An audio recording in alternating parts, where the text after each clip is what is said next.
Hello and welcome, I'm Joshua Barnes and you're watching NewsX World. Leaders of the world's most powerful democracies have gathered in Kananaskis, Alberta for the 51st G7 summit. Hosted by Canada's Prime Minister Mark Carney, the three-day meeting is expected to be one of the most tense in years, with US President Donald Trump back in the political mix. Trump's controversial tariff policies and his history of walking out of the summit in 2018 have set the stage for fiery exchanges. Top of the agenda, the escalating Israel-Iran crisis, which has shifted focus potentially away from Russia-Ukraine and the ongoing Gaza war. Leaders are also expected to grapple with global trade tensions, Trump's protectionist policies, and the growing influence of China. Alongside G7 members, invited guests include India's Prime Minister Narendra Modi, Mexico's leader Claudia Sheinbaum, Ukraine's President Volodymyr Zelensky, and others. Trump is slated for high-stakes sideline meetings, including with EU leaders and North American neighbours, on trade and border security. Well, joining us first at the top of the programme is Megha Sharma, Senior Executive Editor of NewsX World. She is joining us from Alberta. Megha, thank you ever so much for being here with us. Of course, the recent events in the Middle East, the tensions, of course, set to be a key topic of discussion. But ahead of these pivotal talks, what is the scene on the ground in Alberta currently ahead of this G7 summit? Right. Hi, Josh. I'm here in Banff in Alberta, which is about 80 kilometers from Calgary.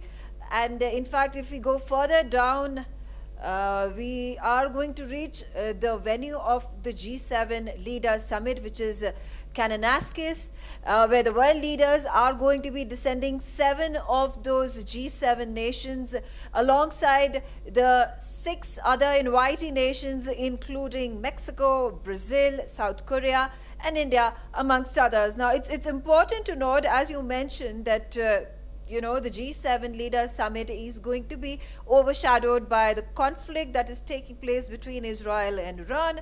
Also because we see Ukrainian President Volodymyr Zelensky, who's going to also be arriving here at the G7 Leaders Summit. So the Russia-Ukraine topic is going to be something that will be the focus point. Talking about, of course, the Gaza ceasefire proposal that has been for talks for months together now, has not really reached any conclusion, is also going to be, touched upon by the global leaders. But giving you a perspective of this particular location where I'm standing, this is Banff. This is at the Banff Center for Arts and Creativity. That's the closest that the media that has arrived from all across the globe to cover this major event can actually access the leaders who will be in Kananaskis in just a few hours' time. In fact, I have this schedule with me, which I will share with you and our audience. So the first of the arrivals will be of the Australian Prime Minister Anthony Albanese, who arrives at 1:15 p.m. Local time, Calgary time. And then we have, of course, Keir Starmer, who's the Prime Minister of Britain, who will be arriving shortly afterwards at 2:30 p.m. Now, these arrivals are at the Kananaskis country where the event takes place. We then have Frederick Merz, who is the German Chancellor. We then have Antonio Costa, who is the President of the European Council. We then have Cyril Ramaphosa, who arrives at 5 p.m. local time. He is the President of South Africa. We have Ursula von der Leyen, who will be arriving at 5:30 p.m. She is the President of the European Commission. And then we have Shigeru Ishiba, the Prime Minister of Japan, who will be arriving at 6 p.m. local time. So that's the schedule. Today, all that we are going to see is the leaders from different parts of the world the G7 nations, heads of states, as well as the other invitee nations. We're also going to see the World Bank President Ajay Banga, who will also be arriving, attending this event. So today is the day that the leaders get together, arrive here. They are, of course, going to be landing in Calgary, and from Calgary they will be taken on special helicopters to arrive at this the G7 event, Kananaskis, as I already mentioned. Yes, Megha, you've listed some of the most powerful and influential people in the world there. One of those who's making a shorter journey than many who will be in Kananaskis, of course, is Donald Trump. Now, before the Israel-Iran tensions blew up and set an agenda potentially for these discussions, a big part of these talks were expected to be around trade. Trump's tariff policies, economic impacts, geopolitical impacts. How significant a talking point will this be? And do we expect the US administration and Donald Trump to be having potential discussions on the sidelines, as is often the case in these big summits?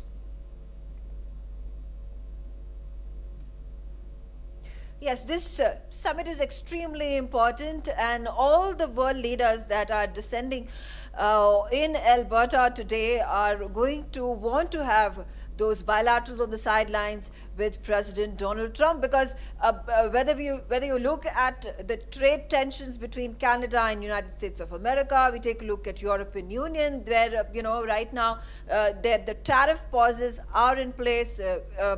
We see South Korea, India, Japan. These all nations have been struggling in striking a deal with the United States in a bid to stabilize the trade between both the countries. So that is going to be important. Trump has also been very hopeful. He already announced just a few days ago that the US-China deal is on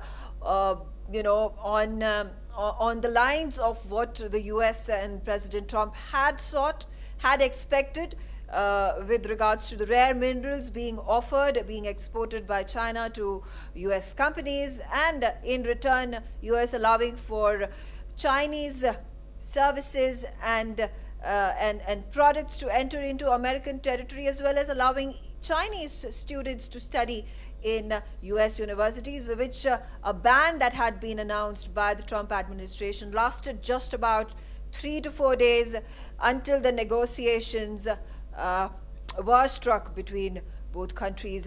We are just getting to know that Mark Carney, the Canadian Prime Minister, is going to be meeting Keir Starmer, the UK Prime Minister, in just a short while. So he will be greeting Keir Starmer as he arrives at Kananaskis after arriving at the Calgary airport. But talking about the economic repercussions that the world leaders have been fighting ever since Trump 2.0 took into effect is now a deal, because like I said, bilaterals are likely to happen, most definitely going to happen. There is most definitely a bilateral that will take place between the Canadian Prime Minister and US President Donald Trump, and key focus is going to be that Canada does not unfurl feathers, ruffle feathers.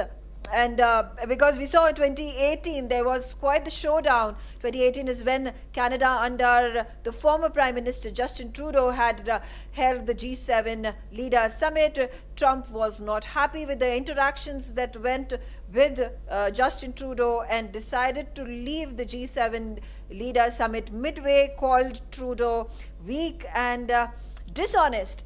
So Mark Carney is a completely different personality. As soon as he was elected, his first foreign visit was the meeting between him and President Trump, and both leaders have come out and made statements to this effect, that they are hopeful and they feel that the economic and trade relationship between both the countries is going to be conducive in the coming days, right before the trade tariffs pause deadline gets over, which is going to happen in July very soon. Absolutely. And Megha, the final point I want to touch on is China. Rising tensions in the region, recent expanding military drills in the South China Sea, ongoing tensions with Taiwan, regional security, but also an involvement with the United States on trade policies. How significant is the topic of China at this summit, and what can we expect to come from this meeting that will potentially impact China?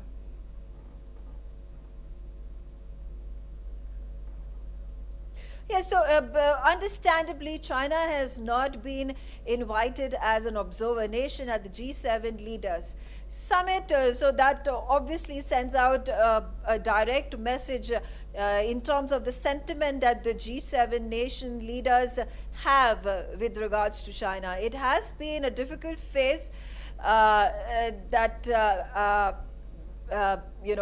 G7 nations have had with China. In terms of whether we talk about security and safety, whether we talk about the Indo-Pacific Charter, the United Nations Indo-Pacific Charter, which China continues to violate time and again, which is seen from having invaded territories of several of the ASEAN nations. Also the issue about Taiwan, which the United States of America continues to support by way of finance as well as military equipment, troops being set up over there, submarines and battleships that at this point of time of the United States are also plying in the East China Sea and South China Sea. So that and European Union is also supported United States of America in its condemnation of China on the territorial issues, on taking over land of other countries unilaterally and breaking the United Nations International Charter. But besides that, when we talk about the economic front, European Union has China again has had a tough time dealing with European Union. There have been tariffs to the tune of 40%, 50%, 60% on the Chinese EVs to enter into their market. So again, a difficult situation that China is traversing. But when we, a silver lining there, when China has stood its ground against the US president and his bullying tactics of imposing tariffs to the tune of, at one point of time, it reached about 158% before Trump climbed down from his diatribe and from his decision to impose such tariffs on China. And now there seems to be a negotiation that has been struck between both countries. So could this be a possibility of China again striking a deal with other European nations, the G7 nations? It remains to be seen. But because China is not present at the G7 nations leaders summit, so obviously the focus is not going to be China. The focus is going to be negotiations and deals that these countries are wanting to strike with America. So that's going to be key. Megha Sharma, thank you ever so much for joining us from Alberta. We look forward to